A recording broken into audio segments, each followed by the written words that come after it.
আসসালামু আলাইকুম প্রিয় শিক্ষার্থী বন্ধুরা, আজকে আমরা ক্লাস 9-10 ইংলিশে গ্রামার এই যে এর ইউনিট 1 লেসন 2 আর পেজটা 5 এই যে দেখো এই যে নাম্বার এটা নিয়ে আজকে আমরা তোমাদের সাথে আলোচনা করব। ওকে, দেখো এটা কিন্তু খুবই গুরুত্বপূর্ণ। যখন তোমরা ফিল ইন দ্য গ্যাপে যাও তখন কিন্তু তোমাদের এই নাম্বার সম্পর্কে একটা সম্যক ধারণা না থাকলে কিন্তু যদি ধারণা না থাকে তাহলে কিন্তু তুমি ফিল ইন দ্য গ্যাপটা ভালোভাবে পূর্ণ করতে পারবে না। তাই তোমাদেরকে আমরা বলছি যে তোমরা একটু বেসিক গ্রামারটা দেখো।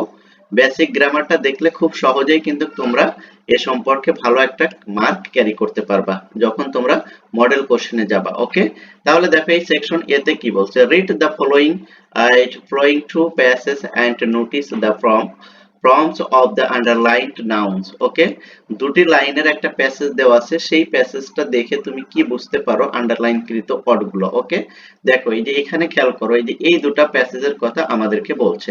এখানে যদি আমরা ফার্স্ট প্যাসেজটা পড়ি তাহলে আমরা একটু দেখতে পারবো এবং তারপর আমরা সেকেন্ড প্যাসেজটা পড়লে আমাদের কনসেপ্টটা ক্লিয়ার হয়ে যাবে। দেখো, mister Alam is a teacher. Mister Alam একজন কি শিক্ষক। এই যে টিচার কিন্তু কি করা আছে, আন্ডারলাইন করা আছে।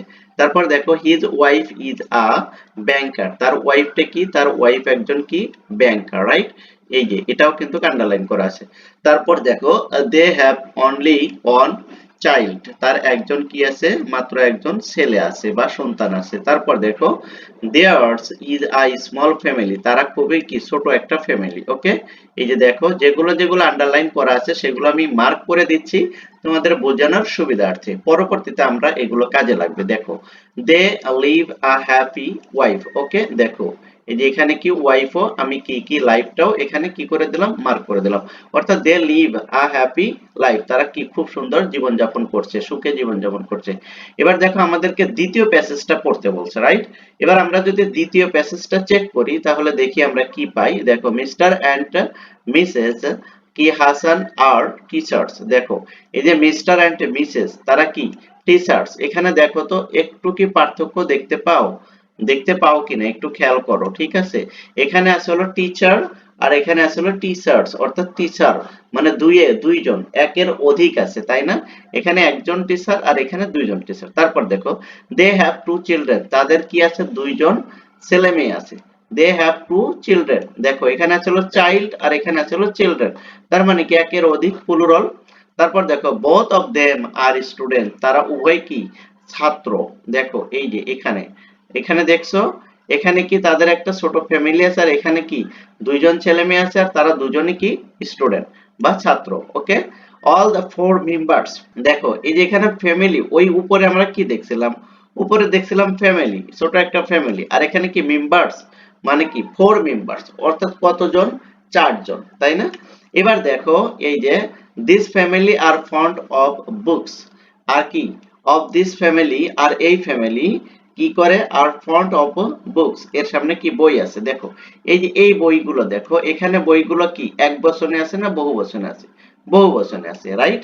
তাহলে দেখো আমরা এইটুকু পড়ে আমরা অন্তত এতটুকু বুঝতে পারি যে উপরের প্যাসেজটা এক বচন, ঠিক আছে, আর নিচের প্যাসেজটা বহু বচন, অর্থাৎ সিঙ্গুলার এবং প্লুরাল নাম্বার। ওকে, নাম্বার যেহেতু সম্পর্কে আমরা এর আগেই আমাদের কনসেপ্ট আছে, তারপরেও আমি তোমাদেরকে একদম ছোট থেকেই শেখানোর চেষ্টা করছি যাতে করে তোমরা বেসিকটাকে স্ট্রং করতে পারো। বেসিকটা যদি একবার স্ট্রং করতে পারো তাহলে এটা নিয়ে কিন্তু কার মাথায় কোনো ঠিক কি থাকবে না, চিন্তা থাকবে না বা পেইন থাকবে না। এইবার দেখো এখানে কি বলছে, in the first passage each of the underlined nouns denotes. দেখো only one person or on things. দেখো ফার্স্ট পারসনকে এই যে ফার্স্ট প্যাসেজটায় আমরা কি পেয়েছি, মাত্র একজন করে বোঝাচ্ছে, অর্থাৎ ডিনোটস অনলি, এটা কি আইডেন্টিফাই করে বা কি করে প্রতিনিধিত্ব করছে কি এক বচনের। ওকে, এখানে এই আন্ডারলাইনকৃত অর্ডগুলো কি বোঝাচ্ছে, একজনকে বোঝাচ্ছে সেটাই ওরা বলছে, অথবা একটা বস্তুকে বোঝাচ্ছে। তারপর দেখো অন দ্য আদার হ্যান্ড, অন্যদিকে each underline noun in the second passage denotes কি করে মোর দেন ওয়ান, অর্থাৎ একের অধিক পারসন অর থিংস, পারসন অথবা বস্তুকে বোঝাচ্ছে। যেটা আমি তোমাদেরকে আগে বলছি যে একজনকে বোঝাচ্ছে এটা হলো সিঙ্গুলার, আর একের অধিক যেটা বোঝাচ্ছে সেটা হলো প্লুরাল। ওকে, এরপরে দেখো এখানে বলছে this is related to number. আর এই যে প্যাসেজটা এইটাই কিসের সাথে রিলেটেড? নাম্বারের সাথে রিলেটেড। ওকে, এই যে আমরা উপরে যে বলছি যে আজকে আমরা নাম্বার নিয়ে ক্লাস করব, এই নাম্বারের সাথেই এটা কি রিলেটেড।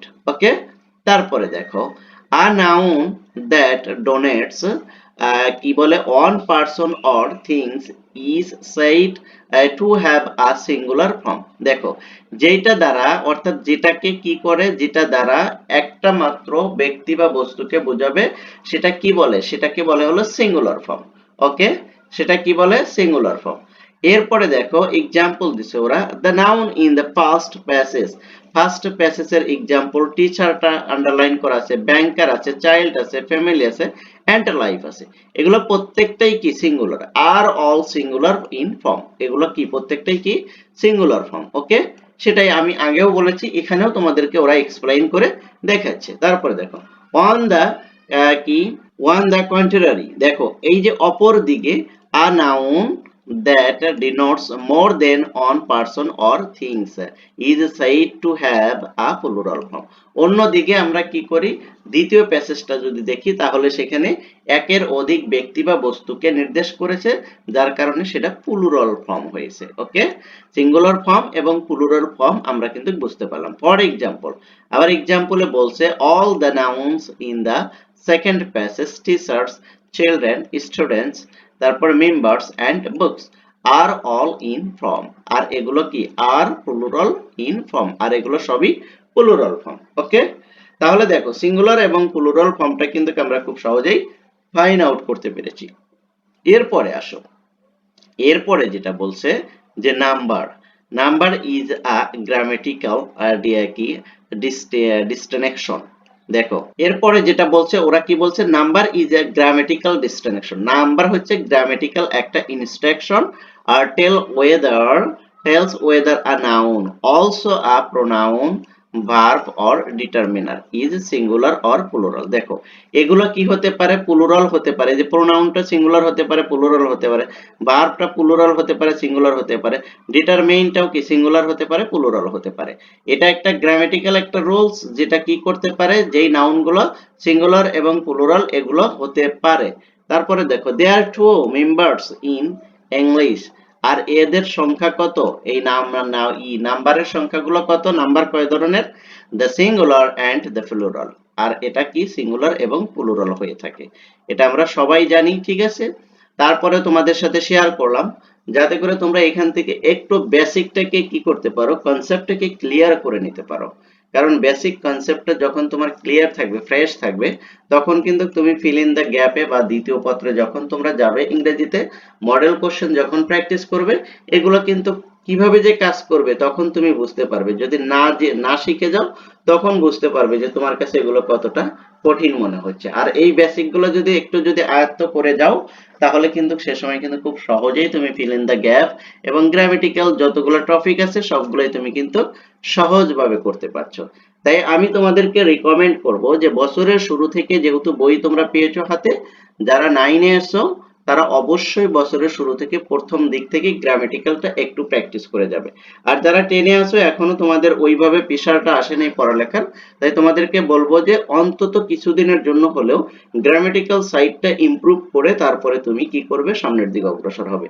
তা যদি না করো তাহলে কিন্তু মুখস্থ করে ফিল ইন দ্য গ্যাপ কখনোই কিন্তু তুমি কি করতে পারবে না, মনে রাখতে পারবে না। কয়টা ফিল ইন দ্য গ্যাপ করবা। ওকে, কিছু টেকনিক বেসিক যদি শিখে যাও তাহলে কিন্তু এগুলো কাজে লাগবে। তো আজকের এই ভিডিওটা এ পর্যন্তই রাখতে চাচ্ছি, এর পরবর্তীতে আমরা তোমাদের সাথে এই যে এগুলো নিয়ে আলোচনা করব। আজকে এ পর্যন্তই রাখবো।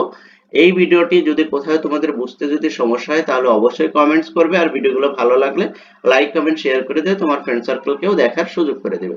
থ্যাংক ইউ সো মাচ, আল্লাহ হাফেজ।